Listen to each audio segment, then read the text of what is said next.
So my name is James Shuls. I'm an assistant professor at University of Missouri St. Louis in educational leadership and policy studies. Former public school teacher, and my expertise really is in research, now in education policy related issues. When you say you evaluate them, what kind of classrooms do you evaluate? Well, when I'm talking about evaluations, I'm talking about thinking about how you would structure evaluations, or thinking about how you would develop a program with an evaluation in mind. Okay. So I have not led an evaluation of a special needs classroom or anything like that thus far, but when you think about how you would do that sort of thing. Are you familiar with what the needs of a special needs classroom would be? What would... Fairly familiar. I'm a former public school teacher, and we had in our school actually a co-op where we had several districts pulled together, students with severe problems, and so somewhat familiar. But no, I don't claim to be an expert in this area. Yeah. But as far as I understand, you guys are weighing or considering doing some sort of privatized option, right? So your school is considering doing something, and what are the reservations for that? What are the things that you guys are thinking through, or what?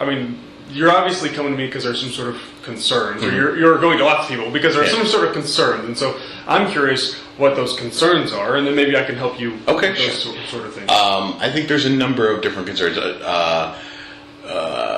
I'll circle back around to the most obvious one, and that's public-private partnerships, is bringing a private education firm into a public school. We'll circle back around to that because then I want to ask you what you feel about that in general. But aside from that, there's been a lot of fear about having kids with behavioral disorders in the classrooms. There's not a lot of understanding of what a behavioral disorder is, for one, and that there's a fear that these kids will be disruptive or even violent against the traditional students that are there already.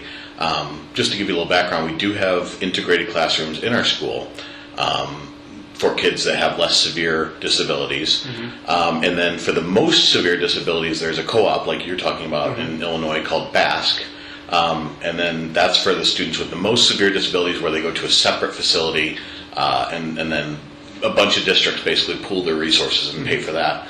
So there's this middle ground that we're looking at, where kids who aren't severe enough for BASC, the Pathways program, and they aren't as integrated enough to be in our classrooms, that there's this middle class, and currently those students are coming to St. Louis across the river.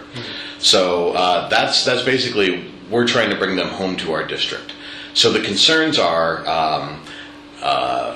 first, the safety of our traditional students, making sure that they want to make sure that the kids with behavioral disorders are only using the shared facilities like the lunchroom or the playground very separately. They want to keep them very separate. So but that seems fairly easy to make sure. The other thing is that people are concerned about. Well, I'm concerned after researching the subject more, is the use of restraint and seclusion. In particular, is that there have been some issues with the sequel program, which they have resolved, but where they have used restraint and seclusion way higher than any other facility in their area. So that's a big concern for me personally, is that the kids who are in the program are treated fairly. Other concerns would be, I would say, the ones that are raised are almost entirely about bringing in a private program.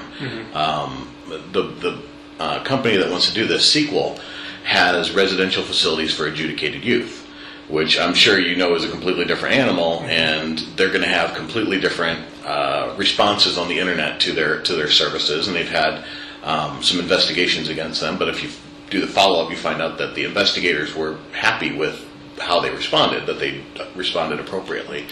So I guess this is when I want to circle back. Do you have any thoughts on public-private partnerships in this kind of program in particular? So I have no experience with this specific organization that you're talking about, right? So So this isn't a statement about the quality of that organization. This is just thoughts about public-private partnerships in general. I think public-private partnerships can be terrific. I mean, think about schools. There are certain areas, oftentimes, where school districts struggle to find expertise, right? Or it's difficult for them to be specialists in all these different areas. And so there are times when bringing a private organization that has expertise in an area can be very helpful. And it's done more often than people realize. There are schools that have custodial services that are outsourced, where you have a specialized company that does custodial services, comes in and cleans the school for them. St. Louis, we have many of the school districts in the St. Louis area do outsource their bus services. So First Student is a private bus company that provides bus services to all kinds of school districts around the St. Louis area. OPA is a kitchen service, a food service that provides food service for many school districts around the state, around the city. So, I mean, we have this type of thing in all kinds of areas within public education. People don't realize it is quite as prevalent as it is. And in similar regards, I mean, you talked about your students are already coming across the river. I mean, they're essentially being outsourced. I don't know where they're at now. If they're at a public school. Public schools. So but they're going somewhere else. So this idea of recognizing that we ourselves can't be experts at everything and can't provide everything to everyone, and sometimes we need to find others who can do it better than we can, is perfectly good and reasonable. And so I think that there shouldn't be any concern with exploring this option. Now, it doesn't mean, again, I'm not saying that this specific option is the best. I'm not saying this specific company is. But there's nothing wrong with looking into this sort of thing, because it has worked in dozens or hundreds, thousands of other cases around the city, around the state. I said my state, but state of Illinois. It happens all the time. And so people like to throw out the word privatization as if it's a scary word, but in reality, we have these types of partnerships all the time. They're working very successfully. And the beauty to it is that you do put in place a contract, and when things aren't working out, that you can end the contracts. Whereas if you think about, in your case, I mean, you think about what it would take to create this program in-house, and for starters, there's comparison of costs. The chances are to be a lot more costly to create something and run it in-house. And the other thing is, too, when you do that, you oftentimes put in place what I might call fixtures that are not easily removed. So you might have to hire a tenure line teacher, right? And then let's say that things don't work out. Now you've got this tenured person around that is very, very expensive and can't find a way to get rid of them. So the other thing about, so you have the cost aspect, but you also have the possibility that if things don't go well, that it's easier to terminate than if you try to create your own program and things don't work out. Then it's like you're forever stuck trying to tinker with the program that you may or may not do a very good job of tinkering with it. So there are plenty of reasons to look at outsourcing, to privatizing, whatever you want to call it, specialized services for schools. And I see no reason to have a reservation to exploring this option, doing your due diligence to make sure that you're getting a good match for your school district, and you're putting in place a contract that serves you well, and then in time can be evaluated and terminated if it's not working out. And so, in terms of evaluation, since it is your expertise, what do you look for when evaluating a program on how it's successful? What are some of the benchmarks that you're looking for as an evaluator? Well, it's going to depend on what the program is, right? Okay, so you have a program here for students with behavior problems, right? And you're wanting to mainstream them into the classroom, is that correct? Eventually, yeah. But you're wanting to bring them back into your school. Back in school, yeah. And so, I mean, the things that you said that you're concerned with, well, I want to know about discipline issues. Are there any issues with them and the mainstream, the regular classroom students? So I want to track those types of incidences. I want to see, you talked about some of the restraint issues with these students. We want to track those sort of behavior incidents. So think about the outcomes that you're interested in. I mean, of course, we're interested in probably some measures of learning, but if you don't have any good measures now to compare them to, then I don't know what you're gonna say whether this is better or not. But I'd be looking at those rates of discipline issues. I'd be looking at, of course, you would want to have the cost comparisons, but you would probably do that up front, I would hope, to see what it would cost. But I'd be looking at those behavior issues. I think I would also be looking at satisfaction, parental satisfaction. So you have, I don't know how many students in this type of program, but get some sort of measure from them up front of how satisfied were you with the previous program where your students were having to go to St. Louis, and then through this new program, how satisfied are you with this new program? Because you're concerned about your general education parents, but you'd also be concerned with this group's parents as well. And so chances are most of the parents in the district who aren't affected by this will have no real idea, right? So they're not going to see a disruption, assuming the program goes well. They're not going to see a disruption. We hopefully won't see any real incidents of these other behavior students acting out and interrupting the education of the others. And so chances are most of these regular education parents are not going to have any problems or issues.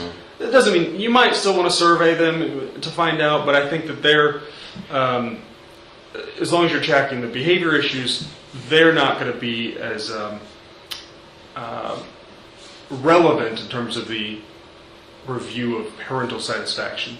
But the parents who are involved, you want to make sure that you're serving those parents well, those students well from those families. And so you survey them and figure out, okay, what were their experiences like before? How satisfied were they with this other program? And then how satisfied are they with the current program?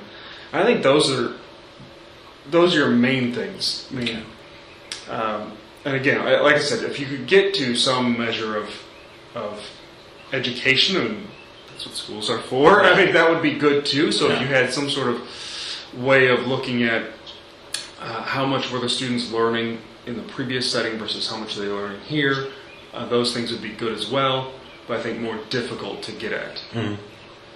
So when you've evaluated programs, are there hallmarks of a good program, things that you regularly see with these programs that that maybe we should be hoping for with our program? I can't think of what would be a hallmark of. In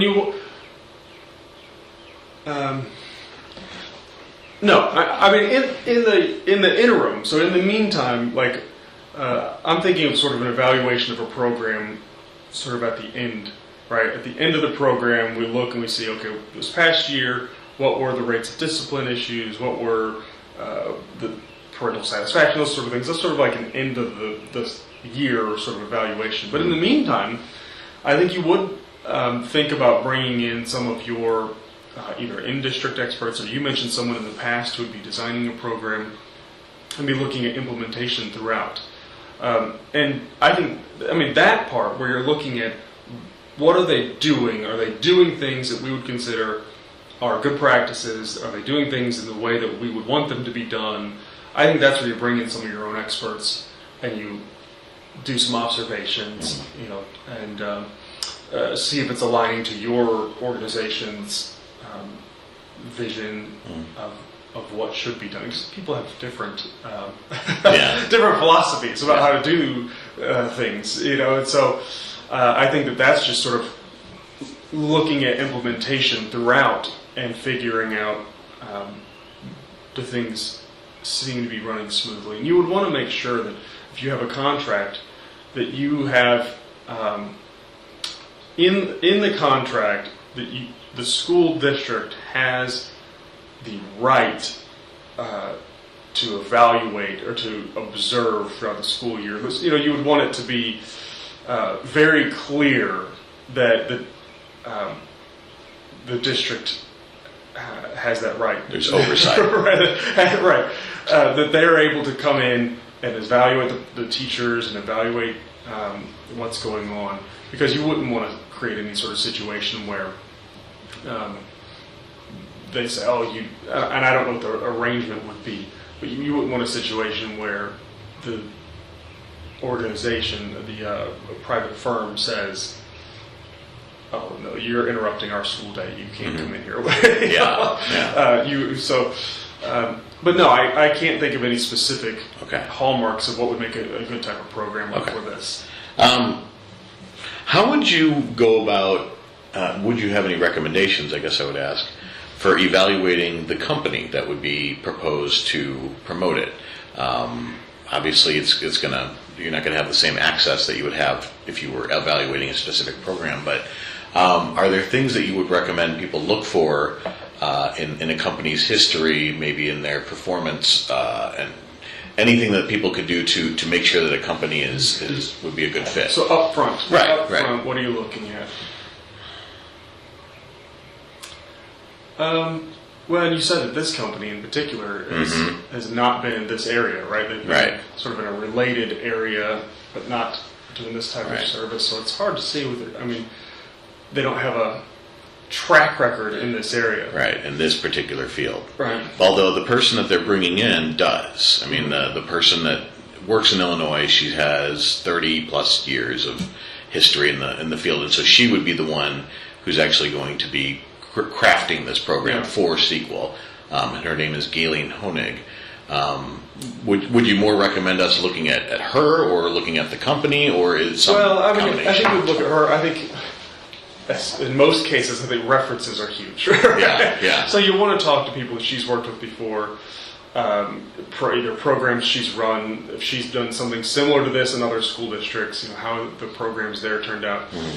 I mean, for this company in particular, it sounds like there aren't going to be programs, right? There aren't going to. They worked with, as you said, adjudicated youth, and you're not going to. I don't think you're going to get testimonials from them, right? Yeah. And it doesn't sound like they have programs where you could say to another school district or another agency or whatever, "Hey, how did this group work for you?"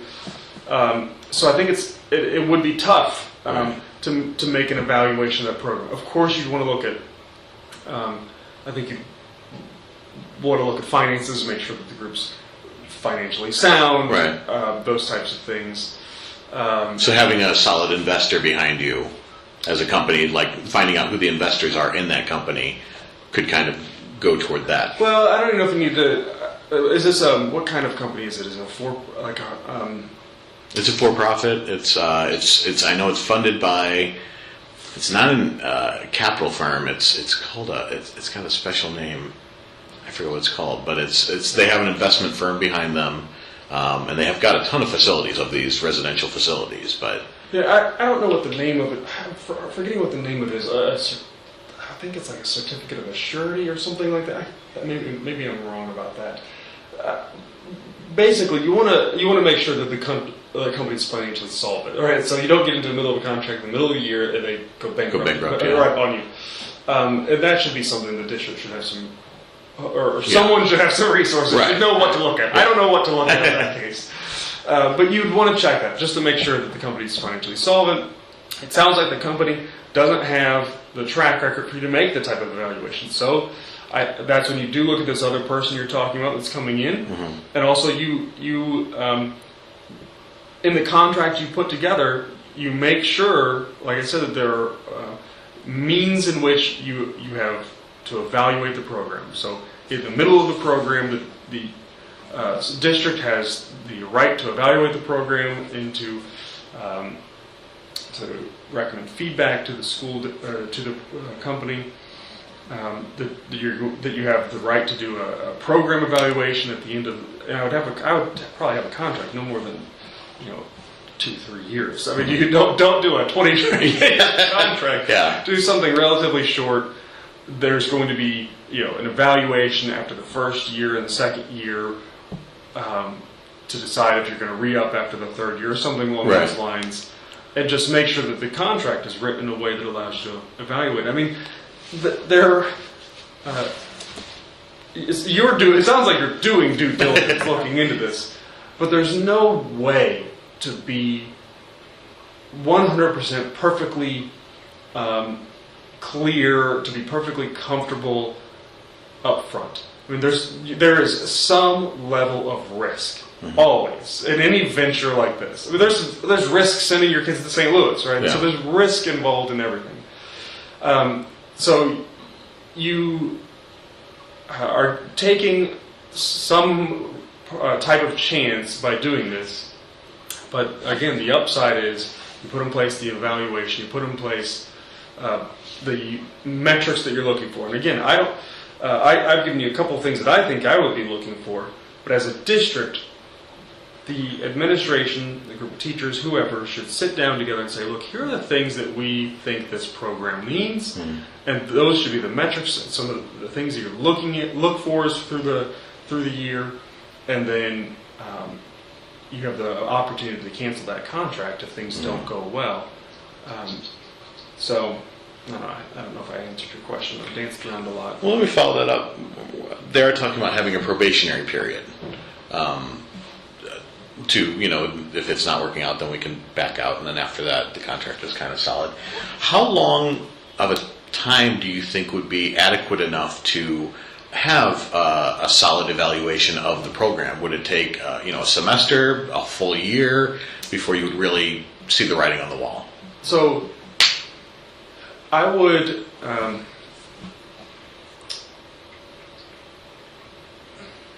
I would probably think about like a 2-year evaluation. I mean, you'd be evaluating it after the first year and after the second year. But the way that I would think about doing it is you really want to have a 2-year evaluation window. And then after that first 2 years, I mean, you do the contract for, say, 3 years. You have the 2-year evaluation, because the first year, when there's almost always it's going to hiccups. Be chaotic. There's almost always hiccups in anything in the first year.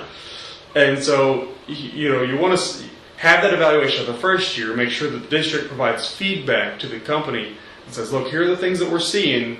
We hope that these get improved. And then the second year, you're monitoring to see if those things have been improved, right? And to see how the things go in the second year. And then you have that third year, because if you cancel after the second year, then you're scrambling to get something in place for that third year. Yeah. So it makes more sense to start evaluating, looking for other companies, open it up to bid, whatever your other options are for that third year. So then that same company does the program the third year, they have the opportunity to bid again to start the fourth year, right? So you need, I would say, at least a 2-year evaluation window. Just like I said, because that first year there are going to be some hiccups. They're still going to be getting some things worked out. But you can begin looking at some things in that first year. Now, in terms of the evaluation, I think that either the district needs to have someone in mind with in-house whose job it is to be responsible for evaluating the program, or they need to contract with someone at a university to set up an evaluation. Or it doesn't have to be a university, it could be someone at a private research firm, wherever. They need to, like I said, either have someone in-house who's that's their job, and not after the first year go, what are we going to do about this? I mean, from the beginning, they need to be thinking about, if you really want to do an evaluation, you need to be thinking about it from the beginning. And possibly setting aside a little bit of money for an evaluation. If you contract with a research firm or someone at a university, unless you get a graduate student to do it as part of their dissertation or something, chances are it's going to cost a little bit, right? Which, it shouldn't be too terrible. You got a fairly small program here, so it shouldn't be too incredibly expensive. But we could also build that into the cost for the company itself. Right. Yeah, absolutely. If you depending on how you structure it, if you put it in the evaluation, or if you put it in the contract and you say they're expected to get an evaluation, then they're responsible for it, but that also might mean the district has less say in the evaluation, so you need to make sure that however you structure it, that it's independent. Well, Yeah, it's independent, but if the company's in charge of doing the evaluation, that the district still has a seat at the table. Yeah. Right? That they're saying, look, here are the things we're interested in, that they're advising the researchers of what to look for. Okay. So, I mean, it could be done that way. It's just you want to make sure that the district has a seat at the table. And I imagine that the company's going to try to, if you're trying to keep a contract, that they're probably going to bring them into that process. But it can be structured that way where you put it in there that they're required to get an evaluation after year 1 and year 2. Or you can put it the other way where the district's going to be doing it and the district sets some money aside. I think either of those would work. Okay. Okay, so do you have any other recommendations for us as we begin the contracting process, things we should bear in mind at the beginning of this process? No, I mean, like I said, though, the only thing that I would recommend is if you really want to evaluate the program, then that's something that needs to be a forethought, not an afterthought. Is that right? That needs to be something that the district is talking about up front, and not something that after the first year of the program they say, "Hey, we want to do an evaluation here." I mean, a good program evaluator will hopefully help the district organize